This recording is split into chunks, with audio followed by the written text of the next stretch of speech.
This is going to be a different type of video for me. As you know, this is a music channel, but I thought I would talk about something a lot more personal.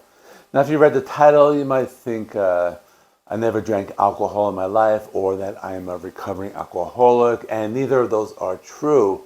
I'm not even 100% abstinent, but I probably have less than 5 drinks a year and only under certain conditions, as I will explain in this video. We'll be talking about a few topics.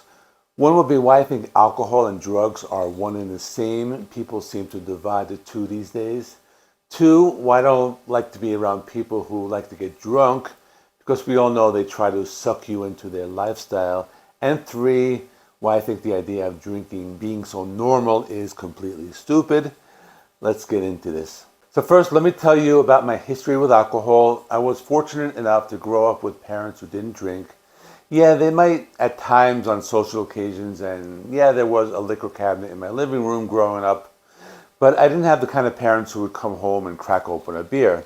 I guess I'm fortunate that my parents were never alcoholics, because I have heard stories about how that can be a nightmare. First time I got drunk was when I went off to college. Before that, I had only tried weed once or twice. I will be honest with you, I don't think weed is something that is completely harmless, but I think it is the lesser of two evils. But I'll save my thoughts for that in a different video if you want me to. My first time getting drunk was probably my first weekend away at college. I went to one of those house parties that was off campus. I had maybe 4 or 5 beers, and I ended up throwing up on the dining room table. Then I went outside and I laid down next to a tree. Some friends made sure that I got home safely. In college, I used to drink a lot. I think I liked it at that time because it made me feel like a different person. A person that I wanted to be, but that's the downside to alcohol. You don't seem to be in control of your actions. That same year, I was driving with some friends. I was in the back seat. The person driving was drunk and drove into another car. My friend in the passenger seat was launched through the window. He went to the hospital, but he recovered. The driver recovered as well. He was injured. I only remember hurting my leg. I was in the back seat, but I was fine, but I guess I was lucky. I continued to drink that entire year. I couldn't keep up my grades, so I was not admitted back to my college my sophomore year. I went to another school for the first semester, but I didn't like it, so I applied to go back to my first school. I went back to that school for my second semester of sophomore year. I then rushed a fraternity. You don't know what that means, more drinking. I was able to keep my grades up for the next few years, but I drank a lot of alcohol and I did a lot of drugs. To be honest, out of all the drugs I did to this day, I think alcohol was the worst of them. In my junior year of college, my mother died of cancer. That was a very difficult time for me, so I continued to drink and do other drugs. But things got very bad, and it wasn't until my last year of college when I decided I'm not going to drink alcohol anymore. I remember my first day at the frat house of my last year of college. One of my friends goes to give me a beer, and I said, no, I don't drink anymore. Everyone was shocked. It was like such a big deal because we live in a world where if you don't drink, you're the weird one. They even have a name for people who don't drink, teetotalers. I know Angus Young of AC/DC is one of those people, and it doesn't make sense that they have a name for people who don't drink alcohol, and the people who don't drink alcohol, like, they should be normal people, but we don't live in that world. Like, we live in a world that if you don't drink alcohol, you're weird. So that's one of the points I wanted to talk about, is that drunk people want other people to be drunk, and that's just the way it is. So if you go out to a party or a bar or any type of social situation and you don't want to drink, you have to be very firm, because the entire night people are going to be trying to get you to drink. They will even buy you drinks. That's how hard people are going to be getting you to drink. I don't know if it's cognitive dissonance or what, but it drives people crazy to see somebody in a social situation and not drinking. For example, when I was in a frat house, if there was a party and you're drinking, you had to get drunk. There was no way that you were not getting drunk unless you abstained 100%, because it's either somebody's challenging you to chug a beer or somebody's inviting you to play a drinking game where you have to drink for whatever reason. You go to the bar afterwards and you have to buy a drink to be there.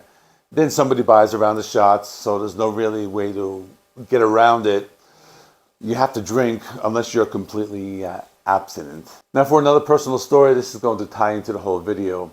I met my first wife in the late 90s. She is Mexican. I'm only saying that because this is going to be part of the story.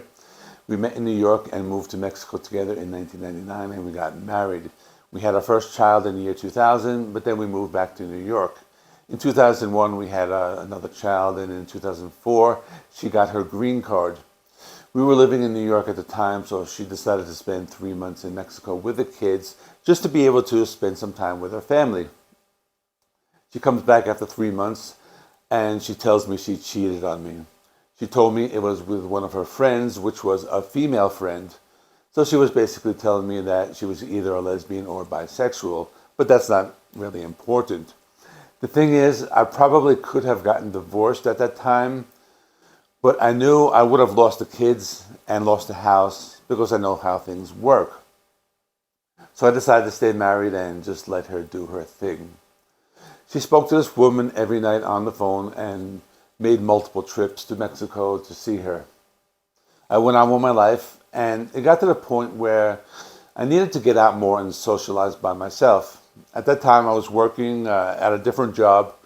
My coworkers used to hang out after work, and they invited me out a few times. One time, I tell my then wife I'm going out to play poker with some friends from work. She says, "I'm coming with you." And I say, "Okay, I don't care, come with me." So we're all hanging out at a table. We actually didn't play poker that night, but we're drinking. We're drinking beers, and somebody brings this bottle of tequila. So we're sitting, hanging out. Then somebody had weed. So they invited me to go outside to smoke some weed, and I did. We're hanging out, and one of my friends keeps saying, "Hey, Johnny, do a shot of tequila." And I'm like, "Okay," so I do a shot. Then the entire night, he keeps saying, "Johnny, do a shot." So I keep doing shots. So I do one after the other, and I didn't want to say no. I just kept doing them. I got very drunk that night. So I remember I'm sitting at a table, and there was a female coworker sitting next to me, but she was a black girl,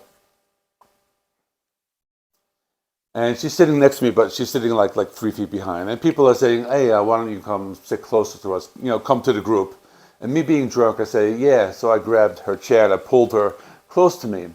My wife was at the other side of the table, and she gives me the death stare, and I'm like, okay, I thought nothing of it that night. She drove me home because she wasn't drinking that much. She had to stop like maybe 5 or 6 times because I was throwing up the entire trip. I went to work the next day. So I go to work. She calls me at work in the middle of the day. She says, "You need to quit your job. I don't want you hanging around those people anymore." Her reason was because of the weed. She said she didn't want me turning into a drug addict. She wouldn't admit it was because of the black girl, given that we were basically separated but living together.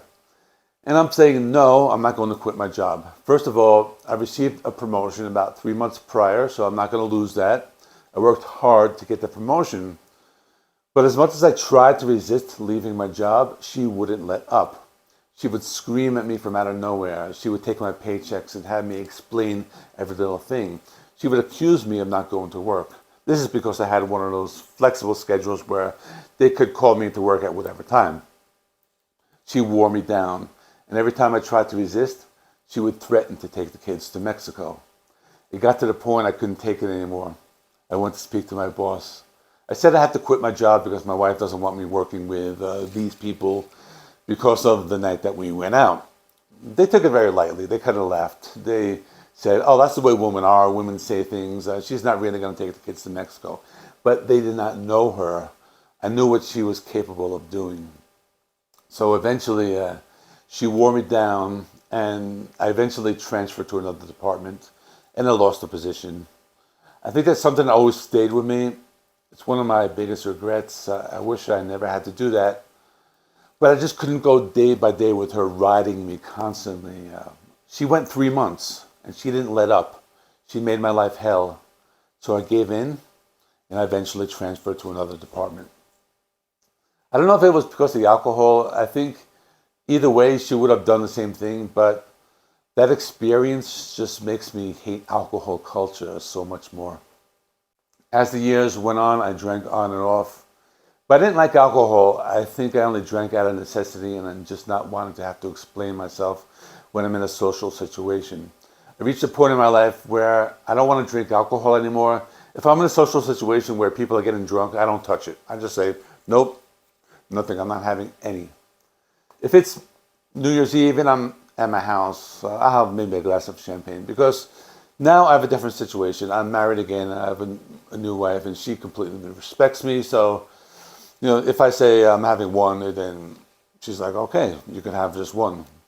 Even now in my current job, every year we have an end of the year Christmas party. And when I go out, I say, I'm not drinking anything, nothing. And when I'm at that party, I don't touch a drop of alcohol because I know if I'm in a situation where people are getting drunk, I just completely abstain. Usually when I'm at these parties, people make comments. They're like, oh, why are you not drinking? Oh, so you don't drink anything? Like they have that tone, like implying that I'm weird for like not drinking. And I think it's kind of insane, but it's the world we live in and we can't avoid it. So I just kind of have to like accept it for what it is. But that's my rule of thumb in a situation when people are getting drunk. I don't touch alcohol if I feel I'm going to be where I can't be in control. And when I say being in control, it's not like I'm an alcoholic and I crave it. I don't crave it. I think it's more about the people around me who are just going to be telling me and just be on top of me. What I'm saying is that I have more time. I have a harder time saying no to people than it is resisting the urge to drink. That's what I'm trying to get at. So that is all. It's a completely different type of video for me. I felt like doing it and that's it. It was just on my mind. So here's another video if you want to see what this channel is all about. It's not about alcohol. It's about music. I do music reviews, rankings, heavy metal, hard rock, all that stuff. Thanks for watching. Please subscribe if you're not already. I do rock and metal album reviews, rankings, tier lists, all that other stuff. And subscribe, and I'll see you in the next video.